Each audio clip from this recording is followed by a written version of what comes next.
And on the show, let's get this show on the road.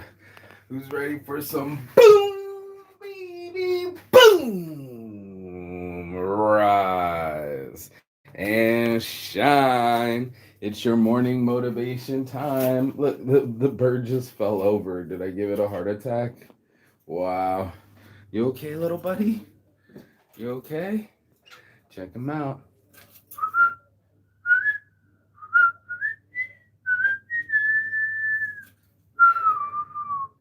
This dog, this bird just almost had a heart attack. It just flopped over, and I'm like about to do the show. It's so hot out here in Majorca, Spain. I'm been up on the roof yesterday, and I just realized how hot it gets with the UV rays. So I got the fan pointed at me. I got the morning motivation ready to go, and I wanted to talk about the OCD being real. As you can see, the house is almost immaculate. There's almost never any I don't even know what was in these containers to make them into the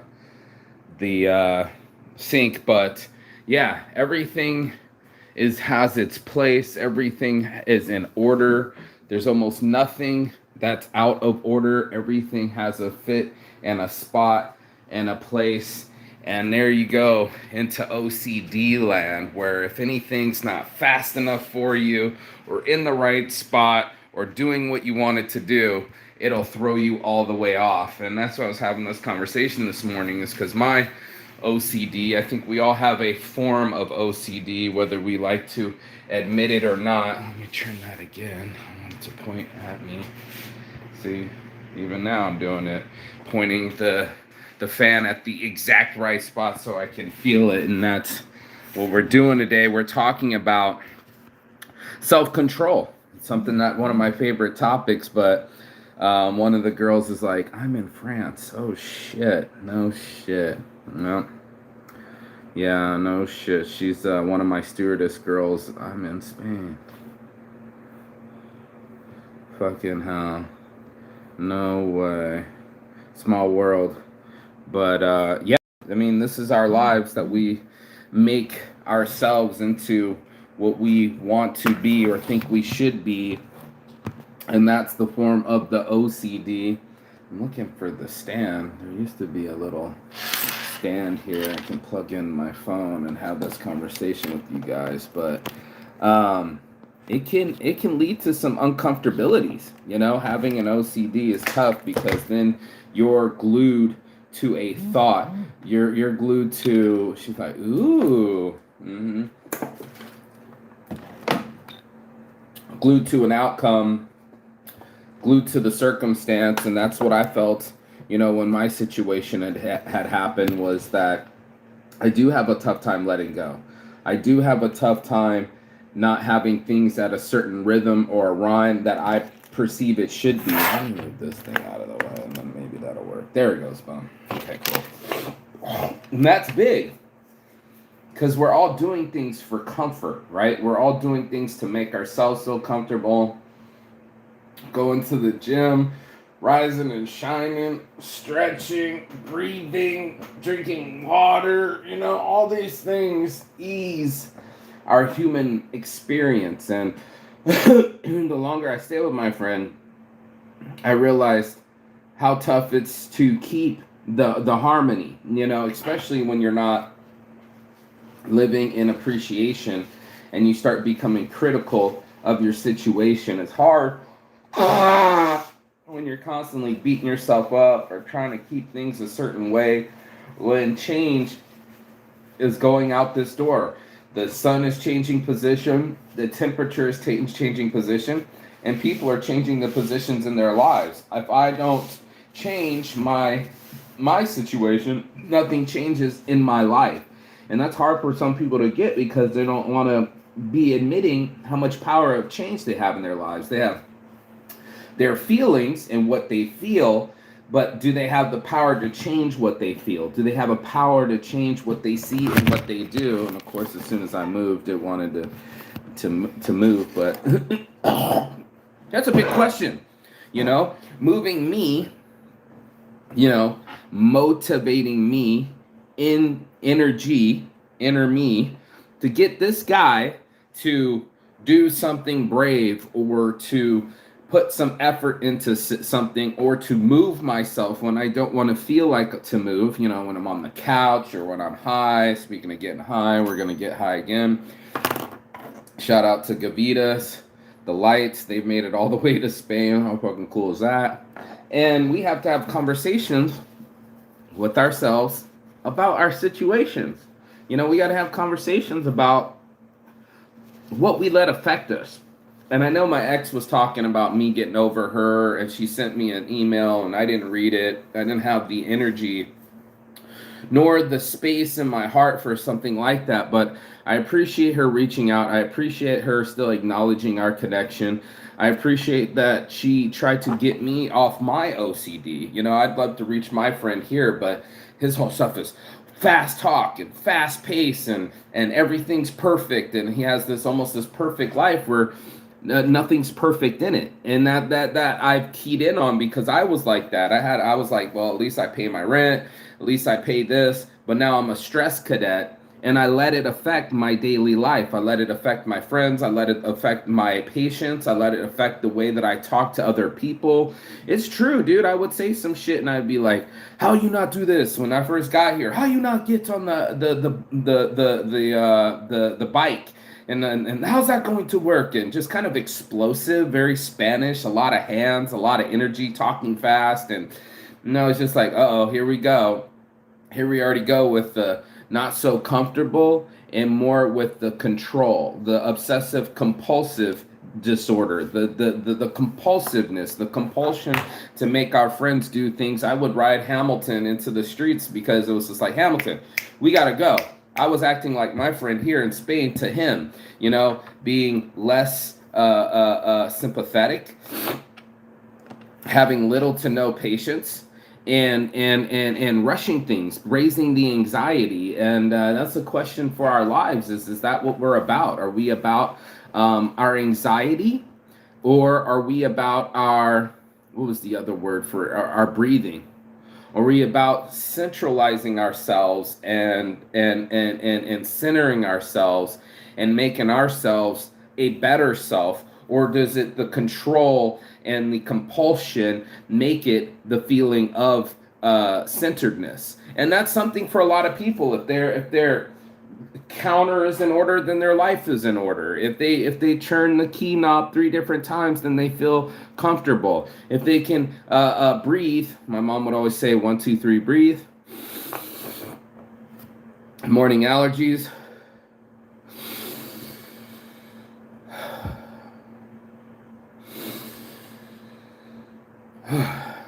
And in that, I can feel myself addicted to the pattern that I'm speaking at right now, or the new pattern, to interrupt the pattern. So I interrupt the show a little bit, and I pause a little bit, but I pause for the cause and give myself a new rhythm. And that's something that I find that most people don't have. They don't have a new rhythm for themselves. They're always in the same routine, doing the same thing, and that gives them their baseline, their new comfort level. And I'm talking about finding comfort in all levels, and that includes knowing when tragedy's coming, that this too shall pass. There has to find some comfort to make it through. I can't believe I made it past my abortion. I thought I almost killed myself. Like, I still kind of have lingering suicidal thoughts that I fucked up my life. I played my cards wrong, and I ruined the biggest interview I ever had. And my ex, she wouldn't see it that way. She never hears me talk about how much I love this woman. It's the first woman that I ever wanted to, before I knew she was pregnant, ever wanted to marry. We were out there, and she's like, "What are you saying, Saint?" And I was basically asking her to marry me, but I didn't have a wedding ring in my pocket, so I didn't do it right, so I held up. But I thought for sure we were going to have 2 children, one called Yosemite and one called Yellowstone for nicknames, and just go around the world and travel together. And I thought I found my person. And when I expressed myself talking about it, I had my friend say it the other day. He said, maybe you should see a psychologist. And I'm like, I'm open to it, but I'm moving around so much, and I can't even afford to pay attention. It's not on my agenda, but it would be nice to talk to somebody about your OCD, your stresses, your sadness, your loneliness, the things that have broken you inside, even though the days keep piling on and it makes it less numb because you're not as close to the day it happened, it's still something that lives inside of us. Every one of us will have tragedy. Every one of us will lose something very important to us, whether it be money or a person that we love. Something's going to get lost. And I don't know anybody that's constantly winning in this game called life. I only know people that are trying to compose themselves and organize their compulsions so that way they're not some zany ass motherfucker in the world. We come out into the world and we're at least put together. We at least wore some clothes. We at least took a shower. We at least can and not harm anyone else around us in public. And that seems to be the MO of everything. Is like, can you handle yourself? Or do you let yourself go? And that's a real OCD moment. Is does the compulsion make me want to not take showers and give up on brushing my teeth and give up on life and be depressed? Or does the compulsion lead me to want to do my push-ups in the morning, lead me to want to stay on my diet, even though last night the compulsion was to eat chocolate donuts and drink chocolate milk? I was compulsed to it. I'd been doing so good on my diet and I was trapped inside all day that I really wanted something to, I don't know, highlight the day. I had a sweet tooth and it wasn't enough for me to just have what I had. I wanted a little bit more out of my day, a little bit more satisfaction, a little bit more creativity instead of me belittling me or criticizing me or being criticized by my friends or this. What are you doing, man? What are you doing? What are you doing? I'm hearing this all the time. What are you doing? And it's like, if I had instructions, I'd be doing something different. If I wasn't from a different place, obviously my results would be the same as you. And in our differences, we make ourselves, right? You know, it's pretty cool to have something different than other people. But unfortunately, some people, they want the same. They want the counter to look the same all the time, you know, the same cleanliness level. And then he kind of iced himself out of relationships where he's like, no, I don't want, I could have 10 girlfriends. But he wouldn't have any space in his heart or his mind or his time or to take on this kind of responsibility. What he wants is his own freedom, his own way, in his own life. And I've done that before where I was like, as long as I pay my own bills and I have my own patterns and I have my own money, I'll be okay. And then I had to realize that it's not okay. It's not okay to have OCDs. It's not okay to do the same thing over and over again. It's not okay to turn yourself into a robot. You know what I mean? There's so much out there in the spectrum of things that we know and don't know, and between chemistry and alchemy, and between feelings and knowledge. There's so much in between each thing that it's like there's a whole range of things to do. There's a whole range and way to skin a cat. And that's when I started to highlight in on my patterns and go, okay, well, maybe it's not just fresh juice in the morning. Maybe it's just water. Okay, I can switch that up. Maybe it's not a big English breakfast like I want to. Maybe it's skip breakfast and fast. Okay, making those changes have made a change in me. You know, by the time I could control me being in control, I could control this waistline. Look at that. Look at that. These the what do you call it? Love handles. And then of course this, man, being less than my chest. And not being out here like it used to be, but literally, I mean, I could suck it in, I could push it out, and then I can just relax and realize that I've done myself a good duty, even though I ate some chocolate last night, that I can have some sort of control in the right areas of my life and then in the right areas of my mind, you know, because there's certain things that still take control over me. Am I waking up at 6 o'clock in the morning like, you know, that my child is dead? No, I'm not waking up that extreme anymore. So I don't think that I need a psychologist. But yeah, it hurt my feelings thinking about my child being ripped apart in the fucking hospital. My eyes already starting to fucking tear up. There's certain things, I'm sure if you talk about your grandma dying or your favorite dog, it's not your favorite subject, it's going to make you cry, and it does affect me. I don't lie on my show. I don't fucking make up things. I don't make up the show, and so that I know my ex could watch it and then lie about it later. I don't sugarcoat things. I keep it real. That's what Saints Addiction's all about. I got my Saints Addiction shirt right here. We keep it real, and it's hot outside, so I'm not wearing it right now. But it is what it is. Gotta keep something on my mind to keep it from working against me and start working for me. And that's what they always talk about, making your money work for you and utilizing your energy while you have it. And that's what I really started to key in on, was like, that's why I started doing some websites. I'm like, I could just sit here and stay stoned, or I could go work on that website like I've been working on it and get it up and going. Hit up one of my friends out in Montana, and he's like, bro, we can get a whole WooCommerce thing together and really push some products if you really want to do it. So I've been learning, I've been growing, I've been networking, reaching these reliable models like Megan, the fucking stewardess from Ireland, very beautiful, getting her to make her shirt, staying in contact with people to fucking introduce myself to strangers and meet a bunch of new people. I don't know anybody in the city, so why not approach some people and talk about the nitty gritty, talk about modeling, talk about fashion, just anything to get myself to do something different. And in fact, last night I said I'm going to get up early, and I did. I'm up early today at 111. I thinking about going to the beach today. I live in Mallorca right now, and I've yet to really see the beach. I only took a picture like Waikiki, but I didn't put my toes in the sand. I didn't swim. I didn't do any of those things. So I'm thinking about changing my OCDs and my repetition and my reputation as a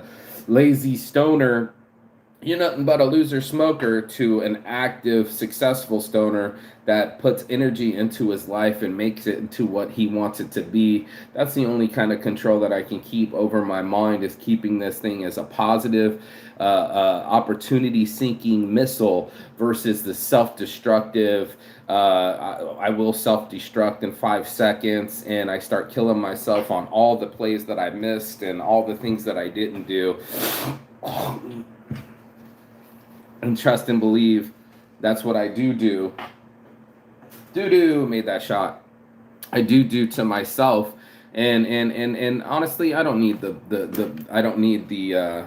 beat up session. I don't need the crying session. Sometimes I guess I do need the crying session. Sometimes it's better to acknowledge that that's the way that I'm feeling and let it out, versus, oh man, I'm just in my head and I'm just in my dread and I'm just in my sorrow. Sometimes I will take some sour laps, Sometimes I will take some lemon squeezy in my Japanesey, but I try to identify my OCDs, especially living with other people. One guy will piss standing up, the other guy's Marky, do we piss when we sit down? OCDs. Or one guy was like, you got to fart on the toilet seat because you don't want to stink it out in our jail cell. Another OCD.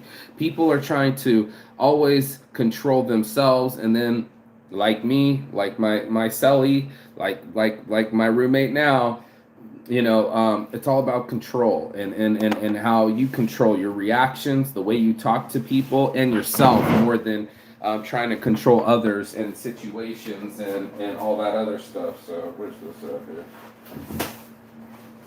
It's the OCD is real. Like literally, I put the, which is 3 letters, OCD, which is another 3 letters. The OCD is, which is 2 letters. I slide the R over, and then I put EAL because those are 3 letters as well. I can see little stars. How cool.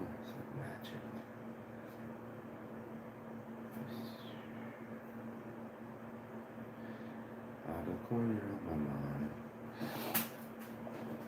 Started seeing stars a little bit there, but yeah, that's what I keyed in on. I got a friend that's high energy, very particular, no patience, and I'm like, man, you've kind of run yourself ragged at 50 years old. You've lived this awesome life.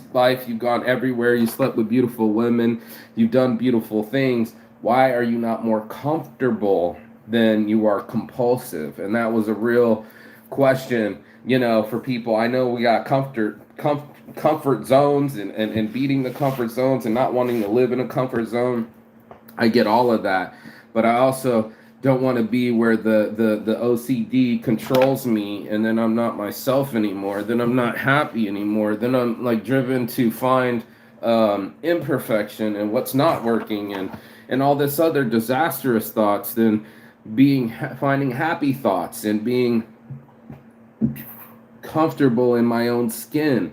If I'm not comfortable in my own skin, then I go searching for other things that to make me comfortable, and I cover up what's inside.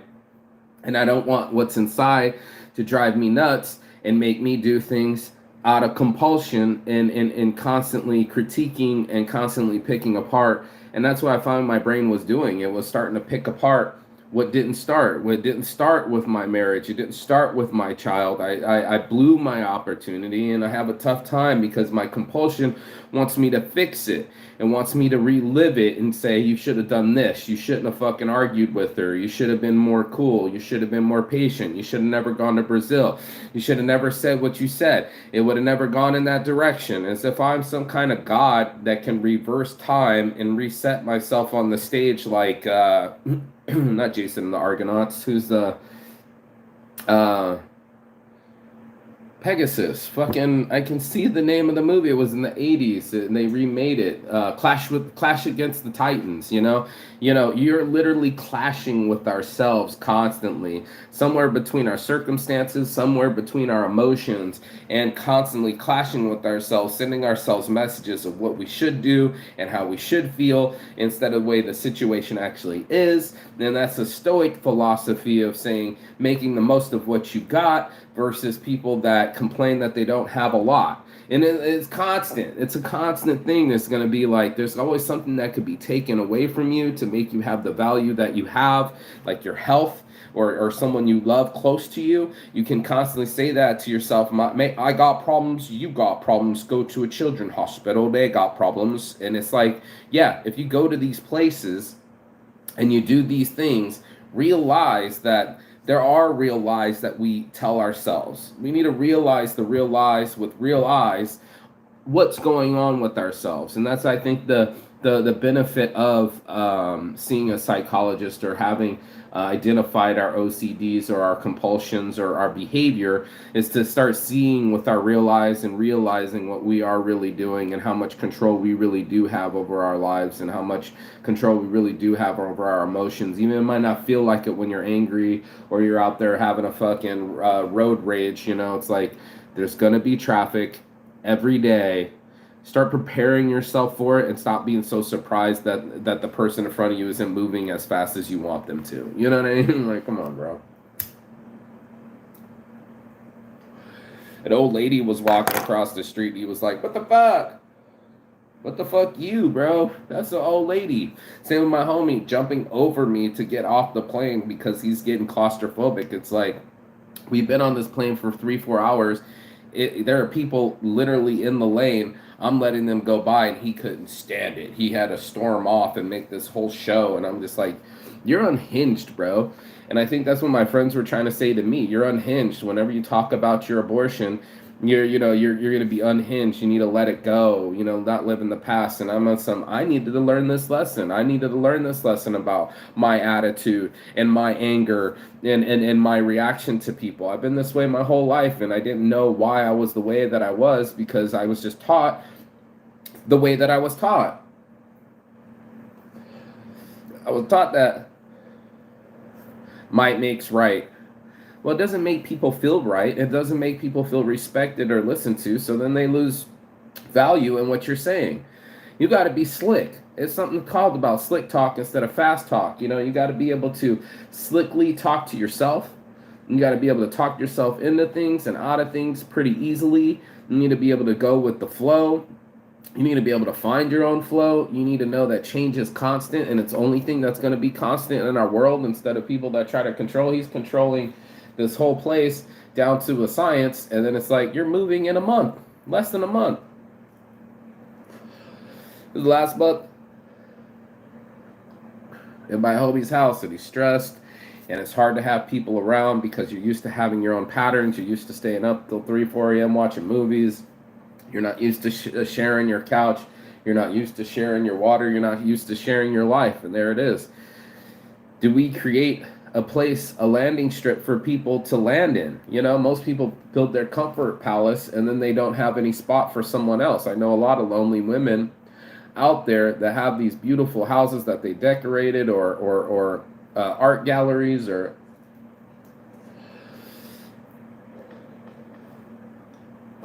nesting that we do. And does it actually let people come in? And that's the question of it, is if have I developed a life that includes others? And that's why I started expanding with my friends and saying, what kind of business can we do together? What do we have that have self-interest, common interest, that we can work on something together? Created a monster in Lily, and she's over there traveling. And I was like, you're young, you're 24 years old, your whole life's ahead of you. What do you do when you're traveling and you don't get along with the person anymore? People don't talk about that shit. That happens all the time.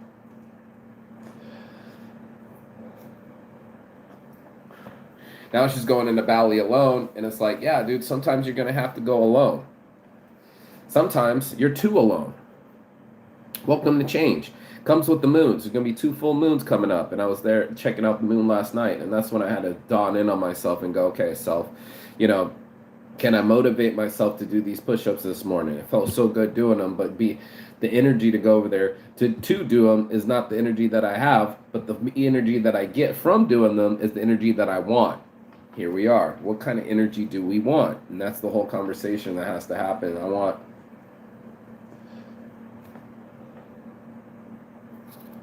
high energy.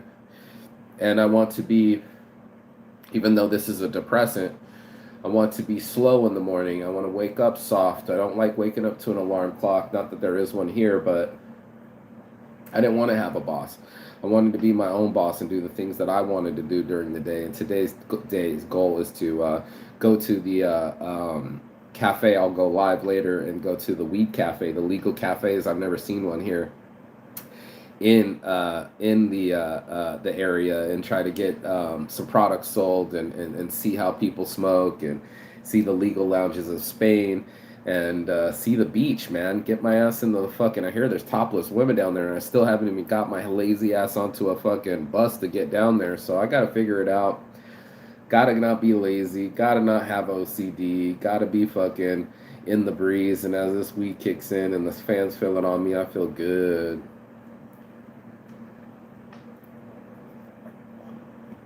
I feel good. So these are the ways that I feel good. This is the way that I get myself into the mood. People say, oh, you're always so smiling. You make people feel good around you. I have a smile that'll light up the world. And I want to light up the world with this smile instead of have it cry. And I'm sure my friends want the same too. So that's what I'm going to do. I'm going to turn my frown upside down. I'm going to do things that make me happy. Today is Saturday. And what a day to go down to the beach and maybe make it a beach day. But then we want to do the cafe. So I don't know.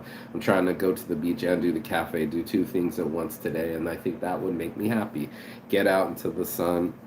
Not that hot ass sun. I got the fan blowing on me. But get out into this world and see it and explore myself and explore my emotions. And if I need to, go sit in the park and be quiet and think about my child and my relationship, or that lack thereof, I should say, and be the man that I wish to be, and actually be it. It's be, do, have. Be that quiet guy in the park, or be the guy that's on the beach, and actually get the water on my skin and the sensation of swimming in the ocean. I don't think I've ever swam. Yeah, I guess in Turkey I swam in the Mediterranean, but yeah, get in the waters, getting these crystal blue waters that people pay all this money for, and I've been in the house the whole time. So it's time to change the mission. Time to get away from the OCDs and the people that are stressed out and talk fast, and go get myself my own breath. That's what I did last night, and my own pattern, and be in front of my own comfort, and really enjoy my vacation instead of absorb the frustration, if you know what I mean. So